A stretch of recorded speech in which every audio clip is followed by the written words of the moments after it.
남왕국 유다가 멸망하게 된 단초를 제공한 히스기야 왕에 관한 말씀을 함께 나누고자 합니다. 히스기야 왕은 그가 왕이 되었을 때에 성전 청결운동을 하였고 개혁운동을 했습니다. 아수르와의 전쟁으로 성전에 있는 모든 금을 다 떼어내서 바쳐야 되는 그러한 수모를 겪었지만은 그 전쟁 후에 번성을 경험합니다. 그래서 히스기야 왕 치세 때에 이스라엘 백성들이 잘 살았습니다. 그 히스기야 왕이 그때 어떤 일을 했는가?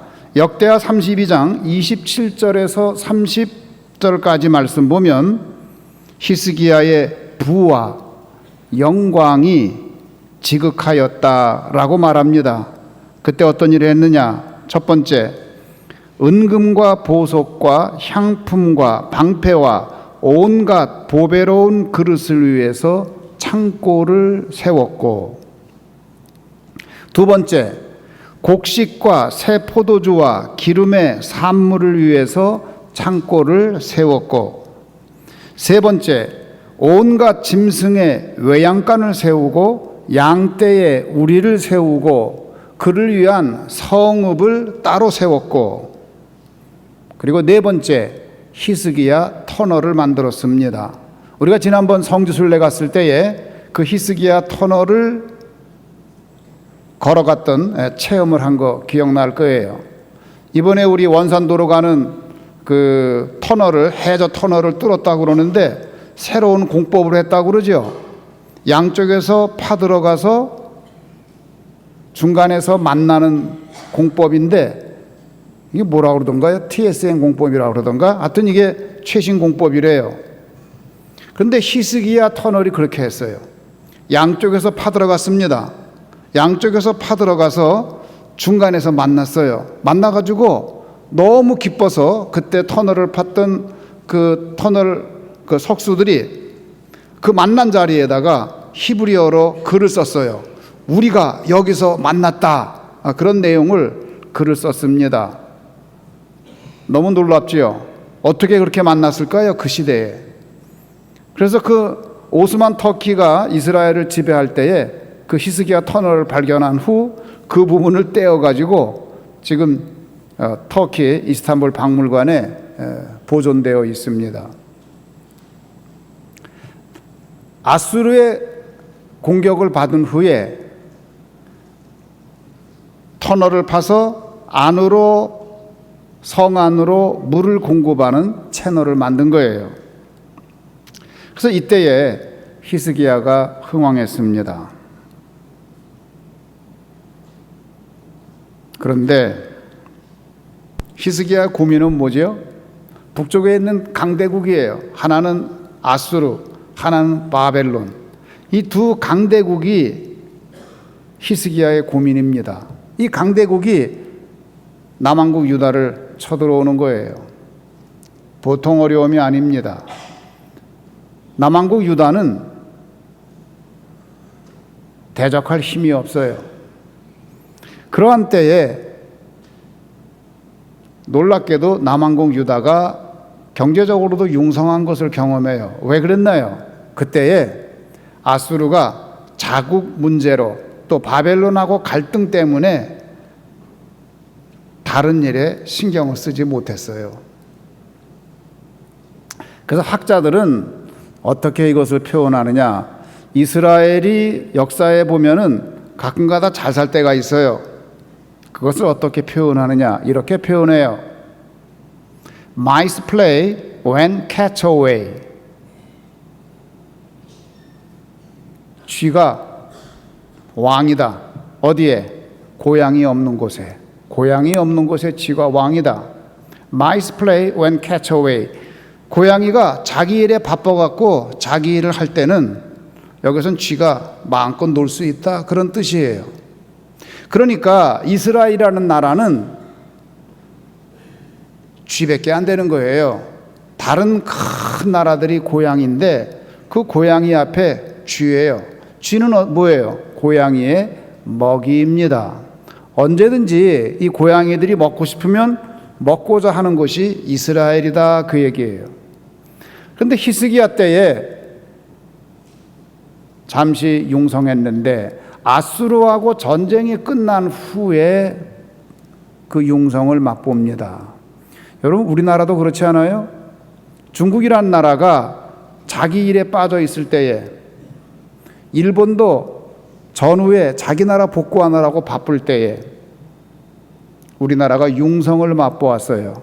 그 나라들이 침략할 의도를 갖지 못했던 때에 지금 우리가 그 융성을 누리고 있습니다. 그런데 히스기야가 그만 병이 들었어요. 병에 걸려가지고 하나님 앞에 기도합니다. 하나님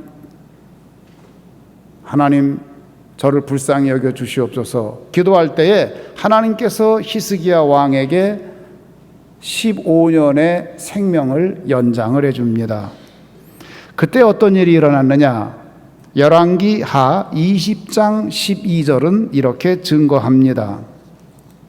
그때에 발라단의 아들 바벨론의 왕 브로닥 발라단이 히스기야가 병들었다 함을 듣고 편지와 예물을 그에게 보낸지라. 바벨론의 왕 브로닥 발라단이 사신을 보내고 친서를 보낸 거예요. 히스기야가 그때 놀랐어요. 히스기야의 병이 나았다고 사신을 보냈어요. 이스라엘이 이렇게 다른 나라에게 환대를 받아본 적이 없습니다. 더군다나 그 큰 나라 바벨론 제국에서 브로닥 발라단 왕이 그렇게 사신을 보낼 때에 히스기야가 감격했어요. 그리고 히스기야는 생각했어요. 지금 아수르하고 우리가 어려운 관계에 있는데 이 바벨론하고의 외교 관계를 통해서 우리나라의 문제를 해결해 봐야겠다. 그러면서 어떻게 했느냐? 그때 일어난 일, 열왕기 하 20장 13절 말씀, 오늘 본문 말씀입니다. 이렇게 말을 합니다. 히스기야가 사자들의 말을 듣고 자기 보물고의 금은과 향품과 보배로운 기름과 그의 군기고와 창고의 모든 것을 사자들에게 보였는데 왕궁과 그의 나라 안에 있는 모든 것 중에서 히스기야가 그에게 보이지 아니한 것이 없더라. 다 보여줬어요. 보물고를 보여주고 군기고를 보여주고 창고를 보여주고 군량을 비축한 그것도 보여주고 다 보여준 거예요.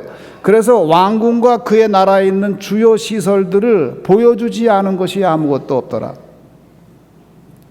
왜 그랬을까요? 히스기야가 자만한 거예요. 히스기야가 교만한 거예요. 그 제국에서 자기를 인정을 해주니까 그만 자만한 거예요. 지금 이스라엘이 잘 사는 것은 하나님의 은혜로 잘 사는 건데 히스기야는 자기가 잘났다고 생각한 거예요.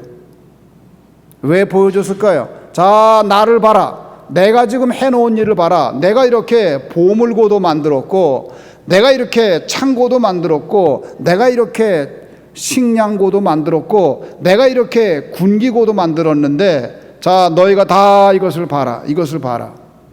다 보여준 거예요. 여러분, 그거 보여주면 되나요? 우리가 지금 카드놀이를 하는데 내 패를 상대방에게 다 보여주면 그 싸움에서 이길 수가 있어요? 아, 나 좋은 패 들어왔다고, 나 좋은 패 들어왔다고, 봐라 봐라 이렇게 보여주고 게임하는 사람이 있습니까? 지금 히스기야가 그 짓을 하고 있어요. 왜요? 자기가 인정받고 싶은 거예요. 누구에게? 브로닥 발라단 그 바벨론의 왕에게. 그때에 이사야 선지자가 경고합니다. 그 경고 내용이 오늘 본문 말씀 열왕기하 20장 17절입니다. 여호와의 말씀이 날이 이르리니 왕궁의 모든 것과 왕의 조상들이 오늘까지 쌓아두었던 것이 바벨론으로 옮긴 바 되고 하나도 남지 아니할 것이요 또 왕의 몸에서 날 아들 중에서 사로잡혀 바벨론 왕궁의 환관이 되리라 하셨나이다. 끔찍한 일이죠. 그 사람들이 본 거 모든 거 다 바벨론으로 옮겨질 거다. 왕의 자손 중에 그 나라에 가서 환관이 될 거다. 이 어마어마한 무서운 예언을 듣게 됩니다. 결론은 어떻게 떨어지나요?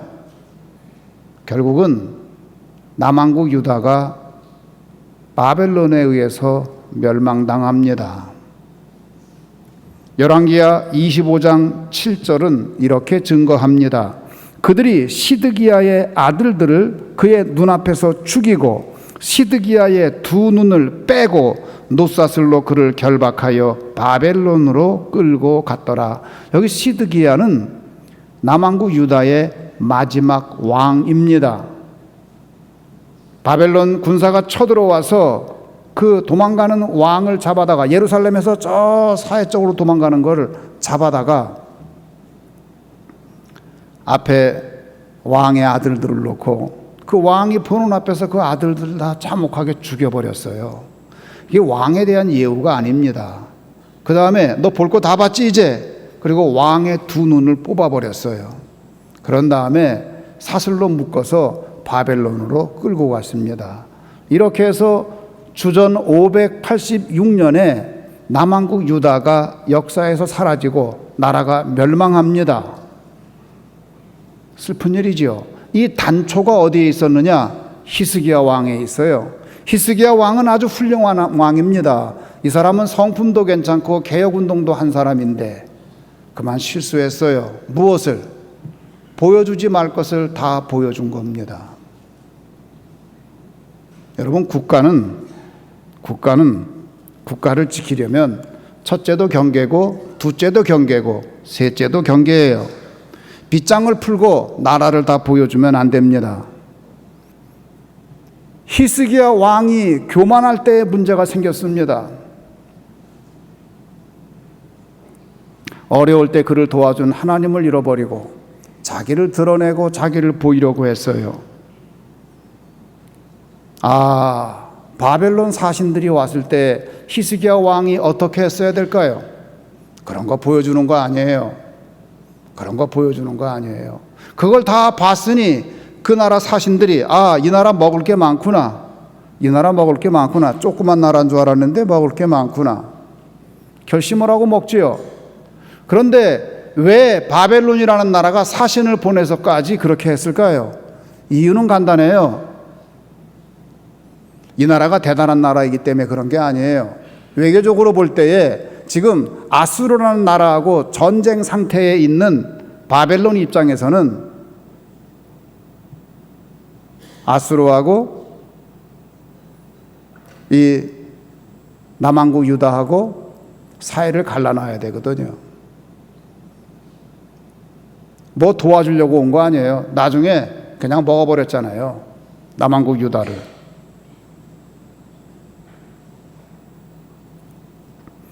히스기야 왕이 어떻게 했어야 될까요? 아닙니다. 제가 이렇게 병이 난 거는 하나님이 고쳐줘서 그렇습니다. 우리나라가 지금 이렇게 잘 살고 이나마 이렇게 어려움 중에도 잘 살고 있는 것은 우리 백성이 다 회개하고 우리 백성이 하나님 앞에 정직하고 그래서 그런 겁니다. 그리고 우리는 우리 나라를 위해서 목숨을 걸고 싸우는 백성입니다.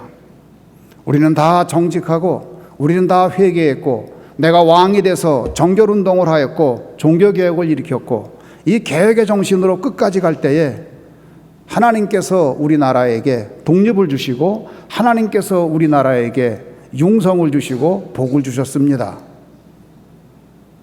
그렇게 말을 했어야 돼요. 그렇다 그러면 그 바벨론도 남왕국 유다를 함부로 못할 거예요. 얘네들은 죽기까지 싸우겠구나. 이 민족은 정직한 민족이구나. 부패를 모르는 민족이구나. 함부로 못했을 거예요.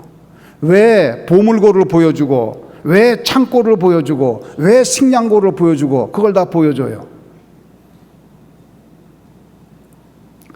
6.25 전쟁은 1950년 6월 25일 일요일 새벽 4시 모든 사람들이 활동을 안 하고 군인들도 쉬는 그 시간에 북한이 폭풍이라는 작전명을 가지고 38선을 넘어서 남한을 선전포고도 없이 불법 남침한 것이 6.25 전쟁입니다.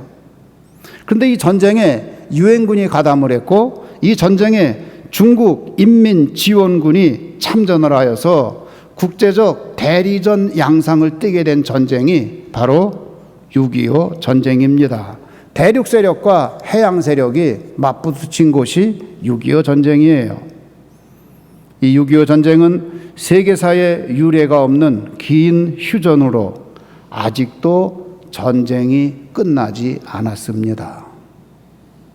종전선언이 이루어지질 않았어요. 아직도 전쟁이 끝나지 않은 전쟁. 그게 6.25 전쟁이고 우리는 그 땅 한반도에 살고 있습니다. 북한의 불법 남침으로 시작된 6.25 전쟁은 아직도 진행 중입니다. 그렇기 때문에 북한의 핵 개발이나 군사 도발 그것에 우리가 민감할 수밖에 없는 거예요. 왜? 이런 모든 행위는 정전협정 위반입니다. 이런 정전협정 위반에 남한이 공식적으로 대응한다고 하면 언제든지 전쟁은 계속될 수 있는 것입니다. 6.25 전쟁 후에 주은래가 당시 총리이며 중국의 외교부장이었는데 우리가 저원라이라고 부르기도 하죠. 그 주은래가 이렇게 말을 했어요. 이 전쟁은 내전이므로 남조선이 38선을 넘는 것은 무방하나 유엔군이 38선을 넘는다면 이는 중국에 대한 위협으로 간주하겠다. 주은래가 말하기를 주은래는 상당히 온건한 사람이에요. 모택동에 비해서 아주 온건한 분인데 그분이 그렇게 얘기한 거예요. 우리 민족끼리의 전쟁이라고 말하지만 사실은 국제적 대리전을 하고 있다는 것을 그 스스로 말한 것과 똑같아요. 38선을 넘어서 유엔군이 오면은 중국에 대한 위협으로 간주하겠다. 그렇게 얘기하는 거예요. 마오쩌둥은 모택동은 이렇게 얘기했어요. 조선 통일은 무력에 의해서만 가능하며 미국이 남한 같은 작은 나라 때문에 3차 대전을 시작하지는 않을 것이며 미국의 개입을 두려워할 필요가 없다. 그때 당시 트루먼은 이렇게 말합니다. 남한은 미국에서 수천 마일 떨어진 곳에 있는 작은 나라지만 그곳에서 일어나는 모든 일은 모든 미국인들에게 중요합니다. 6월 25일 공산주의자들이 남한을 공격했습니다. 이는 공산주의자들이 독립국가들을 정복하기 위해 군사력을 사용하려 한다는 것을 명확히 보여줍니다. 북한의 남침은 유엔 헌장 위반이며 평화를 침해한 것입니다. 우리는 이 도전에 정면으로 대응해야 됩니다. 근데 이 트루먼이 딘 장관한테 한 얘기를 보면 아주 노골적인데요. 이렇게 얘기해요. 딘 장관, 우리는 무슨 일이 있더라도 그 XX들을 막아야 합니다. 그게 전부입니다. 그렇게 말한 거지요. 스탈린은 뭐라고 그랬나요?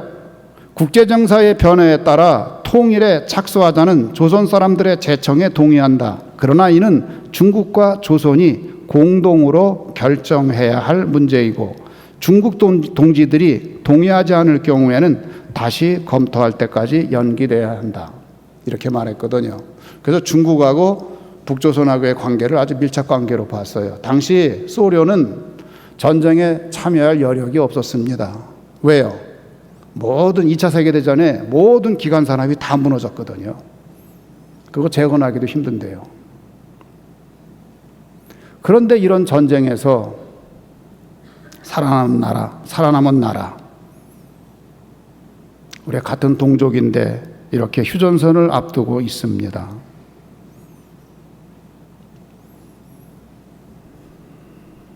우리나라는 강대국들 사이에 있습니다. 이스라엘이 강대국 사이에 있었어요. 이스라엘은 항상 저 북쪽에 메소포타미아 문명권에 있는 강대국들과 저 남쪽에 이집트 문명권에 있는 강대국 사이에 있는 아주 작은 나라, 그 나라가 이스라엘이었습니다. 그래서 이스라엘의 왕들은 늘 고민이었어요. 이스라엘의 관료들은 늘 고민이었어요. 우리가 북쪽에 있는 나라들과 화친을 할 것인가, 남쪽에 있는 나라들이랑 화친할 것인가, 어느 제국에 우리가 붙어야 우리나라에 안전이 있을까? 이것이 늘 고민이고 그것이 늘 숙제였습니다. 그래서 그 일 때문에 야, 우리가 이번에는 아수르에 붙어야 된다. 그래야 우리나라에 희망이 있다. 아니야, 이번엔 바벨론에 붙어야 된다. 아니야, 이집트에 붙어야 된다. 그런 고민들을 했어요. 그때에 선지자들이 한결같이 한 말이 있습니다. 아니다.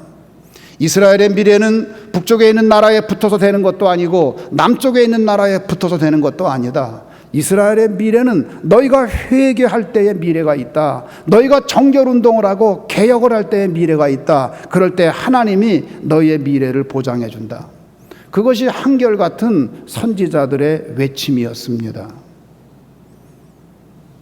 그렇습니다. 이스라엘 역사를 공부해 보면은 그 나라들이 다른 나라의 외교에만 집착을 할 때에 자기는 개차반으로 살고 자기는 형편없이 살고 자기는 부패하게 그렇게 살면서도 다른 나라의 외세의 힘을 빌어서 나라를 유지하려고 할 때에 이스라엘은 침략을 당하였고 고통을 당하였고 백성들의 눈에서는 피눈물이 났습니다. 그런데 그렇게 하지 아니하고 하나님 이 민족을 불쌍히 여겨 주시옵소서, 그리고 성전을 정결하게 하고 개혁운동을 하고 모든 성직자들이 회개하고 머리에 재를 뿌리고 통곡하며 회개 기도를 하고 백성들이 회개하며 기도하며 정직하게 살고 하나님 말씀대로 살고자 애쓸 때에, 그때에 하나님께서 이스라엘을 보호하셨고 다른 나라들이 이스라엘에게 함부로 하지 못한 것을 우리는 이스라엘의 역사를 통하여서 북왕국 이스라엘과 남왕국 유다의 역사를 통하여서 똑똑히 확인하고 있습니다. 어쩌면 그렇게 이스라엘의 그 상황과 우리나라의 역사적 상황이 비슷한지요. 우리는 여기서 교훈을 받아야 한다고 생각합니다. 사랑하는 성도 여러분, 그러면 우리가 이 강대국 사이에서 6.25를 앞둔 우리가 할 수 있는 것이 무엇이 있을까요? 회개해야 됩니다. 개혁해야 됩니다. 적폐 괴로운 말이지만 적폐 청산해야 됩니다. 괴로운 일이에요. 뼈를 깎고 피를 토해서라도 해내야 됩니다. 그리고 잘못된 거 다 고쳐야 됩니다. 그리고 우리가 회개하고 또 내가 또 다른 적폐가 되지 않을까 스스로를 경계하고 내가 다른 사람의 적폐를 해결하면서 내가 적폐의 대상은 되는 것이 아닌가 해야 됩니다. 교회에서부터 그것을 해야 됩니다. 교회 모든 재정을 분명하게 하고 여러분들의 삶이 깨끗해야 되고 정직하게 사는 것, 그것부터 시작입니다. 그래서 우리가 경건하게 살고 거룩하게 살고 깨끗하게 살 때에 이 민족의 미래가 있다고 저는 믿습니다. 사랑하는 성도 여러분, 회개합시다. 회개하셔야 돼요. 6.25를 앞두고 우리는 회개해야 돼요. 그리고 나라의 국방을 위해서 애를 써야 돼요. 사랑하는 성도 여러분, 우리가 먼저 회개합시다. 우리가 먼저 정직하게 삽시다. 우리가 나라를 위하여 기도합시다. 그리고 우리 나라가, 우리 정치하는 모든 분들이나 위정자들이나 모든 관료들이나 모든 사람들이 깨끗하고 정직하고 회개하고 사는 그런 나라 될 때 주위에 있는 강대국도 우리를 함부로 하지 못하고 하나님이 이 나라를 지켜주실 줄 믿습니다. 우리나라에 절대로 6.25 같은 동족 상잔이 다시 일어나서는 안 됩니다. 그 일을 위해서 우리는 기도해야 됩니다. 나라를 위하여 기도하고 정직하게 사는 우리 모든 믿는 사람들 되기를 주님의 이름으로 축원합니다.